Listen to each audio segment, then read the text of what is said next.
എല്ലാവർക്കും നമസ്കാരം. മാതൃ ബോക്സിൻ്റെ പുതിയൊരു വീഡിയോയിലേക്ക് സ്വാഗതം. അപ്പോൾ ഇന്നത്തെ നമ്മുടെ വീഡിയോ എന്ന് പറഞ്ഞാൽ ഞാൻ ഒട്ടും പ്രതീക്ഷിക്കാതെ കിട്ടിയ ഒരു വണ്ടിയാണ് കേട്ടോ.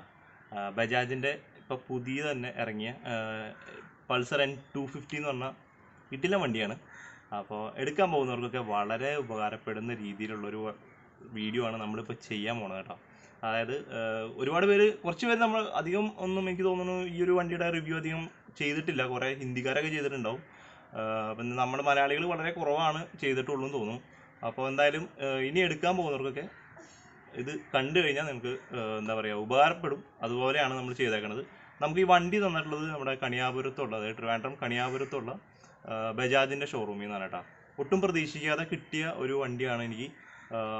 അപ്പോൾ അതിന് തന്നെ ആദ്യം തന്നെ കണിയാപുരം ബജാജിനോടൊരു വലിയ താങ്ക്സ് പറയാണ്. അപ്പോൾ നമുക്ക് കൂടുതലൊന്നും വലിച്ചു കിട്ടുന്നില്ല. ആദ്യമായിട്ടാണ് നിങ്ങൾ എൻ്റെ ചാനൽ കാണുന്നതെങ്കിൽ എൻ്റെ പേര് രാംദാസ്. ഇത് യാത്രകളും അതുപോലെ തന്നെ യാത്രകൾക്ക് ഉപയോഗിക്കുന്ന വണ്ടികളുടെ റിവ്യൂ ഒക്കെ ആയിട്ട് മുന്നോട്ട് പോകുന്ന ഒരു കുഞ്ഞ് ചാനലാണ് കേട്ടോ. ഇപ്പോൾ തന്നെ താഴെ കാണുന്ന സബ്സ്ക്രൈബ് ബട്ടണിൽ ഒന്ന് ക്ലിക്ക് ചെയ്തതിന് ശേഷം തൊട്ടപ്പുറത്തൊരു ബെല്ലൈക്കൺ വരും. അതും കൂടി എനേബിൾ ചെയ്തോളൂ. എങ്കിലേ ഞാൻ വീഡിയോ അപ്ലോഡ് ചെയ്യുമ്പോൾ സ്പോട്ടിൽ നിങ്ങൾക്ക് നോട്ടിഫിക്കേഷൻ കിട്ടുള്ളൂ. ഓക്കെ, അപ്പം നേരെ വീഡിയോയിലേക്ക് പോകാം. അപ്പോൾ നമുക്ക് ഫ്രണ്ടിൽ നിന്ന് തന്നെ തുടങ്ങാം. നോക്കുമ്പോൾ തന്നെ കാണുന്ന ആ ഒരു ലുക്ക്, എൻ്റെ മോനെ, പക്ക ഒരു റൊബോട്ടിക് ലുക്കാണ് കേട്ടോ വണ്ടിക്ക് കൊടുത്തേക്കുന്നത് കമ്പനി. ഒരു രക്ഷയില്ലാത്ത ലുക്കാണ്. ഒരു പ്രൊജക്ടർ LED ഹെഡ്ലൈറ്റ് വിത്ത് ഒരു പൊസിഷൻ ലാമ്പ് അടക്കമാണ് വണ്ടിയിൽ വന്നേക്കുന്നത്. ഏത് ഭാഗത്ത് നോക്കിയാലും ഭയങ്കര അതൊരു വണ്ടിയുടെ സിഗ്നേച്ചർ എന്നുള്ള രീതിയിലൊക്കെ ഡിസൈൻ ചെയ്തേക്കണ ഒരു ഹെഡ്ലൈറ്റ് സെക്ഷനാണ് കേട്ടോ. നമ്മുടെ MTയുടെയൊക്കെ തന്നെ വേറൊരു വേർഷൻ എന്നൊക്കെ വേണമെങ്കിൽ പറയാം. അതുപോലെ തന്നെ ശരിക്കും ഒരു ട്രാൻസ്ഫോമേഴ്സിൻ്റെയൊക്കെതായ ഒരു ലുക്കിൽ തന്നെയാണ് വണ്ടിയുടെ ആ ഒരു ഹെഡ്ലൈറ്റ് സെക്ഷനൊക്കെ ഡിസൈൻ ചെയ്തേക്കുന്നത്. നല്ല അടിപൊളിയായിട്ടുണ്ട് കേട്ടോ. ഇനി അത് കഴിഞ്ഞ് ഇൻഡിക്കേറ്റേഴ്സിൻ്റെ ഭാഗത്തേക്ക് നോക്കുമ്പോൾ 4 LED ഇൻഡിക്കേറ്റേഴ്സ് തന്നെയാണ് വന്നേക്കുന്നത്. അത്യാവശ്യം നല്ല പ്രകാശമൊക്കെ കിട്ടുന്ന രീതിയിലുള്ള ഇൻഡിക്കേറ്റേഴ്സ് തന്നെയാണ് കേട്ടോ വന്നേക്കുന്നത്. ഇനി അത് കഴിഞ്ഞ് നമ്മൾ ഫ്രണ്ടിലെ സസ്പെൻഷൻ്റെ ഭാഗത്തേക്ക് നോക്കിക്കഴിഞ്ഞാൽ 2 റിഫ്ലക്ടറോട് കൂടിയ 37mm ടെലിസ്കോപ്പി സസ്പെൻഷനാണ് ഫ്രണ്ടിൽ കൊടുത്തേക്കുന്നത്. ഇന്ത്യൻ റോഡ്സിനൊക്കെ പറ്റിയ ഒരു സസ്പെൻഷൻ തന്നെയാണ് കേട്ടോ വന്നേക്കുന്നത്. അത്യാവശ്യം ലോങ് ട്രാവലിനായാലും ഒരു ഡെയിലി കമ്മ്യൂട്ടിങ്ങിനായാലും പറ്റിയ രീതിയിലൊക്കെ തന്നെയാണ് സസ്പെൻഷൻ സെറ്റ് ചെയ്തേക്കുന്നത്. അത്യാവശ്യം നല്ലൊരു സസ്പെൻഷൻ തന്നെ കേട്ടോ വണ്ടിയിൽ കൊടുത്തേക്കുന്നത്. ഇനി അത് കഴിഞ്ഞ് നമ്മൾ മഡ് ഗാർഡിൻ്റെ ഭാഗത്തേക്ക് നോക്കിയാലും അത്യാവശ്യം നല്ല കട്ടിയുള്ള ഒരു ഫൈബർ പീസ് തന്നെയാണ് വന്നേക്കുന്നത്. അത് 2 സെക്ഷനായിട്ട് വന്നിട്ടുണ്ട്. മുകളിൽ ഇപ്പോൾ ഈ കാണുന്ന സെക്ഷൻ എന്ന് പറഞ്ഞാൽ സെപ്പറേറ്റ് ഒരു സെക്ഷനാണ് കേട്ടോ. അപ്പോൾ അത്യാവശ്യം നല്ല ലുക്ക് തന്നെയാണ് വന്നേക്കുന്നത് കേട്ടോ. ഇനി അത് കഴിഞ്ഞ് നമ്മൾ ഫ്രണ്ടിലെ ടയറിൻ്റെ ഭാഗത്തേക്ക് നോക്കിക്കഴിഞ്ഞാൽ 100/80/17 MRFൻ്റെ ട്യൂബ്ലെസ് ടയേഴ്സാണ് വന്നേക്കുന്നത്. അത്യാവശ്യം നല്ല എന്താ പറയുക ഗ്രിപ്പും റോഡ് ഗ്രിപ്പും കാര്യങ്ങളൊക്കെ കിട്ടുന്ന ഒരു ടയർ തന്നെയാണ് കേട്ടോ വണ്ടിയിൽ കൊടുത്തേക്കുന്നത്. ഇനി അത് കഴിഞ്ഞ് നമ്മൾ ഫ്രണ്ടിലെ ബ്രേക്കിങ്ങിൻ്റെ ഭാഗത്തേക്ക് നോക്കി കഴിഞ്ഞാൽ 300mm ഡിസ്ക്കാണ് ഫ്രണ്ടിൽ വന്നേക്കുന്നത്. വിത്ത് സിംഗിൾ ചാനൽ ABS ആണ് കേട്ടോ ഈ വണ്ടിക്ക് കൊടുത്തേക്കുന്നത്. ഫ്രണ്ടിലെ ബ്രേക്കിംഗ് ഓക്കെയാണ്, പക്കയാണ്. നമ്മൾ പിടിച്ചു കഴിഞ്ഞാൽ നല്ല പിടിച്ചു കൊടുത്ത് തന്നെ നിൽക്കുന്ന രീതിയിലുള്ള ബ്രേക്കിംഗ് തന്നെയാണ് കേട്ടോ ഫ്രണ്ടിൽ കൊടുത്തേക്കുന്നത്. ഇനി അത് കഴിഞ്ഞ് നമുക്ക് ആ ഒരു ഉള്ളിലേക്ക് നോക്കിക്കഴിഞ്ഞാൽ തന്നെ ഓയിൽ കൂൾഡ് റേഡിയേറ്ററൊക്കെ നമുക്ക് അതിൻ്റെ ഉള്ളിൽ തന്നെ കാണാൻ പറ്റും കേട്ടോ.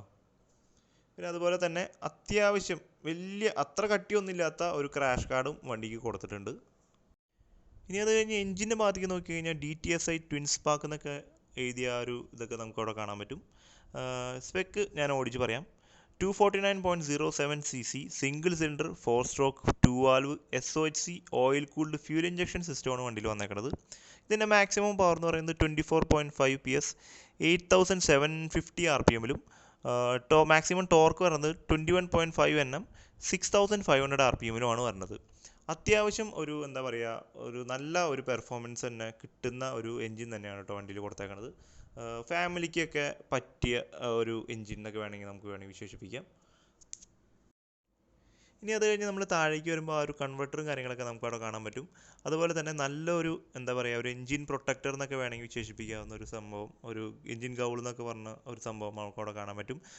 ഫുള്ളി എന്താ പറയുക ഒരു കട്ടിയുള്ള പ്ലാസ്റ്റിക് മെറ്റീരിയൽ തന്നെയാണ് കേട്ടോ വന്നേക്കുന്നത്. കുഴപ്പമില്ല, അത്യാവശ്യം ക്വാളിറ്റി ഒക്കെ ഉണ്ട്. ഇനി അത് കഴിഞ്ഞ് നമ്മൾ ഗ്രൗണ്ട് ക്ലിയറൻസ് നോക്കുകയാണെങ്കിൽ 165 ആണ് ഗ്രൗണ്ട് ക്ലിയറൻസ് വരുന്നത്. വീൽ ബേസ് 1351 mm, വെയിറ്റ് വരുന്നത് 162 kg ആണ് കേട്ടോ വരുന്നത്.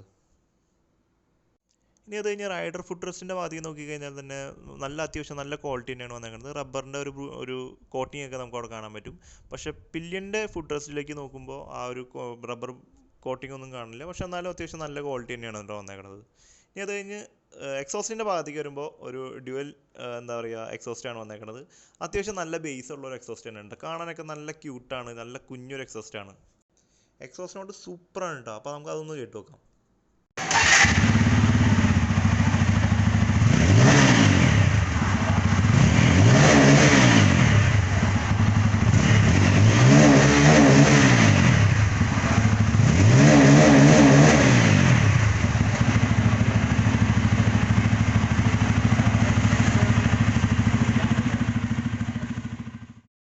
ഇനി അത് കഴിഞ്ഞ് റിയർ സസ്പെൻഷൻ നോക്കി കഴിഞ്ഞാൽ മോണോഷോക്ക് വിത്ത് നിട്രോക്സ് ആണ് വന്നേക്കുന്നത് കേട്ടോ. അത്യാവശ്യം കംഫർട്ടബിളൊക്കെ കിട്ടുന്ന രീതിയിലുള്ളൊരു സസ്പെൻഷൻ തന്നെയാണ് ബാക്കിൽ വന്നേക്കുന്നത്.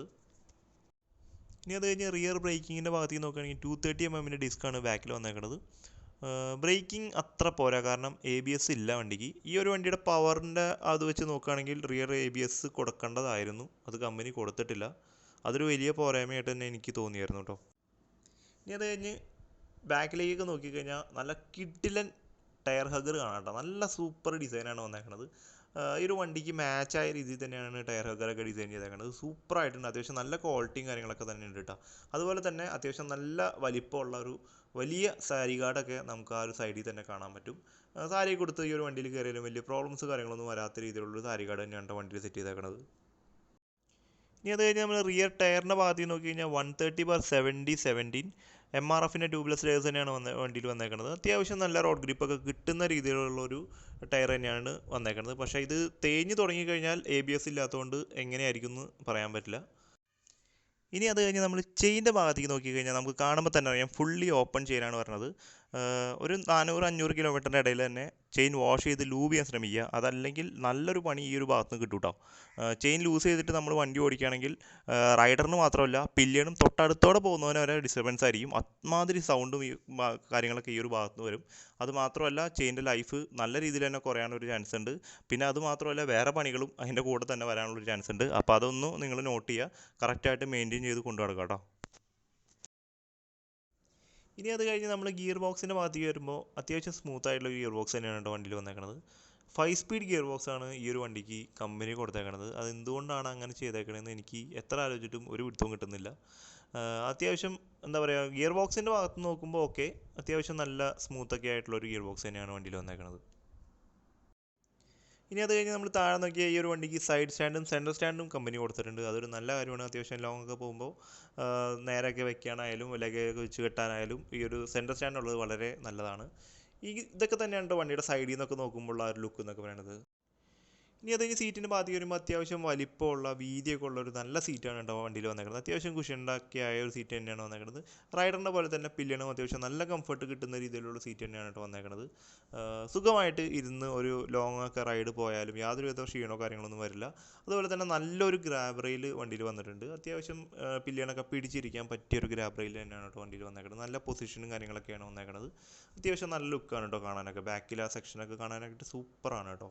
ഇനി ടെയിൽ ലൈറ്റിൻ്റെ സെക്ഷനിലേക്ക് വരുമ്പോൾ ഒരു വെറൈറ്റി ഡിസൈനാണ് കേട്ടോ വന്നേക്കുന്നത്. അതൊക്കെ കാണാനൊക്കെ നൈറ്റൊക്കെ ആണെങ്കിൽ നല്ല രസമായിരിക്കും, നല്ല ലുക്കാണ് കാണാനായിട്ട്.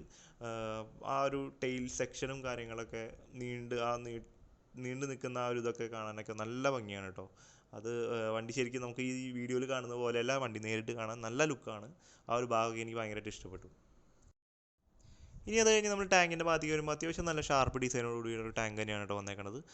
അതിൽ തന്നെ നമ്മുടെ പൾസറിന് എഴുതിയ 3D ആ ഒരു എന്താ പറയുക ലെറ്ററിങ് കാര്യങ്ങളൊക്കെ നമുക്ക് അവിടെ കാണാൻ പറ്റും. അതുപോലെ തന്നെ സൈഡിലൊക്കെ ഒരു ചെറിയ ഫേക്ക് എയർവെൻസും കാര്യങ്ങളൊക്കെ സൈഡിലൊക്കെ നമുക്ക് അവിടെ കാണാൻ പറ്റും. കാണാനൊക്കെ അത്യാവശ്യം നല്ല ലുക്കുള്ള ഒരു ടാങ്ക് തന്നെയാണ് കേട്ടോ. വണ്ടിക്ക് ആണെങ്കിൽ ചേർന്ന ഒരു ടാങ്ക് തന്നെയാണ് കൊടുത്തേക്കുന്നത്. ഫ്യൂൽ ടാങ്ക് കപ്പാസിറ്റി എന്ന് പറയുന്നത് 14 ലിറ്റേഴ്സ് ആണ് കേട്ടോ വന്നേക്കുന്നത്. പിന്നെ അതിൻ്റെ മുകളിൽ ഒരു ചെറിയ എന്താ പറയുക ഒരു USB ചാർജിങ് പോർട്ട് കൊടുത്തിട്ടുണ്ട്. അതും വളരെ ഉപകാരമുള്ള ഒരു സംഭവം തന്നെയാണ് കേട്ടോ. ഇനി അത് കഴിഞ്ഞ് ഹാൻഡിൽ ബാറിലേക്ക് നോക്കിക്കഴിഞ്ഞാൽ ക്ലച്ച് നല്ല സ്മൂത്താണ് കേട്ടോ. സ്ലിപ്പർ ക്ലച്ചാണ് വന്നത്, അതുകൊണ്ട് തന്നെ നല്ല സ്മൂത്താണ് പിടിക്കാനൊക്കെ.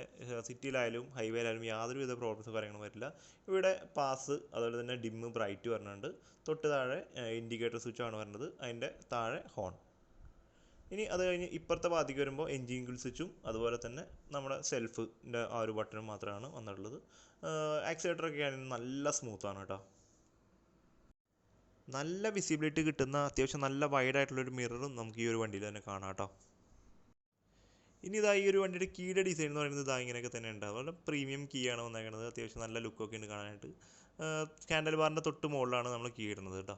അത് കഴിഞ്ഞ മീറ്റർ വേറെ ലെവൽ ഐറ്റമാണ് കേട്ടോ, പറയാതിരിക്കാൻ പറ്റില്ല, കിട്ടു സാധനമാണ്. ഇവിടെ സൈഡ് സ്റ്റാൻഡ് ഇൻഡിക്കേറ്റർ കാണാം, അതുപോലെ തന്നെ ബാറ്ററി ഇൻഡിക്കേഷൻ, ഓയിൽ, ഹീറ്റ്, പിന്നെ അതുപോലെ തന്നെ ഇവിടെ RPM മീറ്റർ ആണ് വന്നേക്കുന്നത്. ഇവിടെ ഒരു ഗിയർ പൊസിഷൻ ഇൻഡിക്കേറ്റർ വന്നിട്ടുണ്ട്.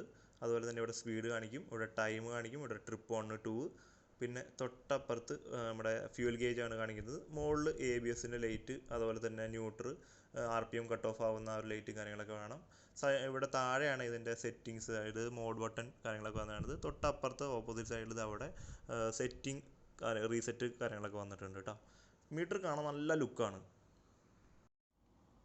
ഇനി ഇതാണ് വണ്ടിയുടെ മൊത്തത്തിലുള്ള ഒരു ലുക്ക് എന്ന് പറയുന്നത് കേട്ടോ. എനിക്ക് ഈ ഒരു വണ്ടിയുടെ ഏറ്റവും കൂടുതൽ ഇഷ്ടപ്പെട്ട ഭാഗമാണ് ഇപ്പോൾ നിങ്ങൾ കാണുന്നത് ആ ഫ്രണ്ട് സെക്ഷനും അതുപോലെ തന്നെ വണ്ടിയുടെ മീറ്ററും. എൻ്റെ മോനെ വേറെ ലെവലായിട്ടാണ് കേട്ടോ, രണ്ടും പറയാതിരിക്കാൻ പറ്റില്ല, കിട്ടു സാധനമാണ്. അത് നിങ്ങൾ ശരിക്കും വീഡിയോയിലല്ല, നിങ്ങൾ നേരിട്ട് ആ വണ്ടി കാണുമ്പോൾ തന്നെ നിങ്ങൾക്ക് അതിൻ്റെ ആ ഒരു ഇത് നമുക്ക് മനസ്സിലാവുള്ളൂ. ഇനി എടുക്കാൻ പോകുന്നവർക്കൊക്കെ വളരെ ഉപകാരപ്പെടുന്ന കുറച്ച് കാര്യങ്ങളാണ്. ഇതിൻ്റെ സർവീസ് കോസ്റ്റും കാര്യങ്ങളൊക്കെ പറയുന്നത്, ഫസ്റ്റ് ആദ്യത്തെ 3 സർവീസ് ഫ്രീ സർവീസിൽ വരുന്നത് ഏകദേശം ഒരു 1000 രൂപയുടെ താഴെ ഒക്കെ സർവീസ് കോസ്റ്റും കാര്യങ്ങളൊക്കെ വരുള്ളൂ. ഇനി അത് കഴിഞ്ഞ് പെയ്ഡ് സർവീസിലേക്ക് കിടക്കുമ്പോൾ ഏകദേശം ഒരു 1500 to 2000 ഇടയിലൊക്കെ ആയിരിക്കും വരുന്നത്. ചെയിൻ സ്പ്രോക്കറ്റ് കാര്യങ്ങളൊക്കെ ആയാലും ഏകദേശം ഒരു 2000 രൂപയുടെ താഴെയൊക്കെ തന്നെയാണ് കേട്ടോ വരുന്നത്.